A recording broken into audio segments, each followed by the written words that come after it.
The Institute for Economic Justice and Pay the Grants, through their lawyers at the Socio-Economic Rights Institute, filed court papers challenging regulations on what they say unlawfully and unconstitutionally exclude millions of people living in poverty from receiving the Social Relief of Distress grant. The papers filed in the North Gauteng High Court include 79 supporting affidavits from people directly impacted.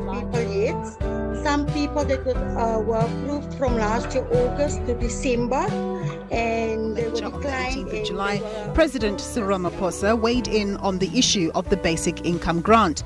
The suggestions have been made that in addressing the needs of our people, we must be bold enough to think about those people are finding it hard to survive, but now you're calling for 1,500 rand grant, basic income grant. Between 18 and number of panelists mentioned this. If SASSA is unable to disperse the 350 rand, and some suggestions have also been made of where the money will come from. And when they do appeal, they are also declined by tribunal, as tribunal is using exactly the same data that SASSA is using to decline them. With the recent unrest, the desperation among those who have nothing became even clearer to see. For the longest time, the ANC has had a policy of dealing with unemployment, poverty and inequality, but it's largely agreed that it's not been that effective. The aim is a noble and correct one, but as with any policy, it will have implied costs. They're also using databases from UIF that is so outdated that people that haven't been employed for the last 5-10 years is still on the database, and that excludes them.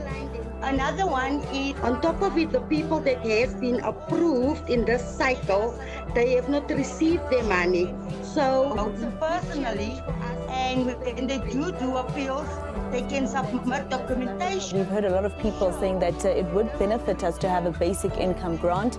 You're asking for it to be 1,500 rand.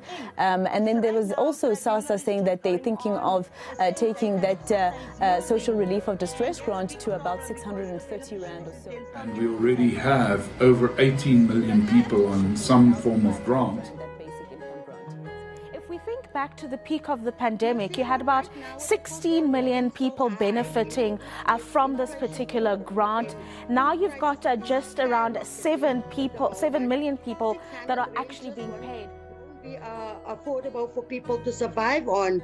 Already now people are struggling with a 350 grant because they can only cook one day's food with it. Some caregivers can't even support their kids because the only money they have is the caregivers grant. On top of it, they are being declined for the 350 grant. So very tough decisions have to be made, but the problem here is that we need to look at the socioeconomic problems. So how are we solving for poverty? How are we solving for unemployment? How are we solving for the education? And any type of grant increase right now would mean more tax for those applicants who are able to afford. Even defense is needed, as we found last week. So yes, we need to find the money, but I don't think we should say because the money is not there, we shouldn't even think about it. What we need to do is find a solution to the problem. The solution is providing income support to people in the working age population who are currently surviving maybe on their child support grant or by begging on the street. That's not a dignified way to survive, and it's not something that South Africa should be proud of.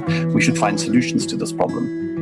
Whatever the arguments, ordinary folk believe that a basic income grant will be a serious game changer in people's lives, offering some level of dignity and also serving to limit some of the antisocial conduct.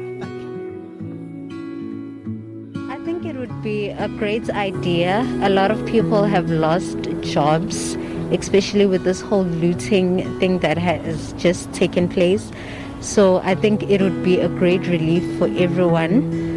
I mean, most people, they have other people who are dependent on them as well. I think it's good for the public because most people are not working at these times. And if it was around, this grant was around before the looting, I don't think people would have looted. And especially there's people who never looted, who are staying at home and they don't have nothing. So now it's really hard for them because there's no bread, At the What locations, exactly there's is it that nothing. you're I don't able know to what buy you're with going the to do without that 350 money. rand, I think grant? the basic layer of Vanessa, this give us a grant, sense it of will when help a you lot. get that money, It's what no can you income. It's actually not do money with that I can use on myself or my family to survive. And that's why this fight is very personal for me. All right, then, Elizabeth. Thank you so much for your time. That is Elizabeth Reuters. She is... It's a good thing, like if you are the only breadwinner at home, at least it can help some other family members also, just to get their lives on track, have some food. It will also reduce the violence in our country. The Assembly of the Unemployed... Same thing. We do want to see the universal basic income grant being implemented very soon. Papers, we are asking for an increase on the 350 grant in the meanwhile, the same like just above the upper poverty lines, just the same, so people can just be able to buy just the normal essential food products that they need.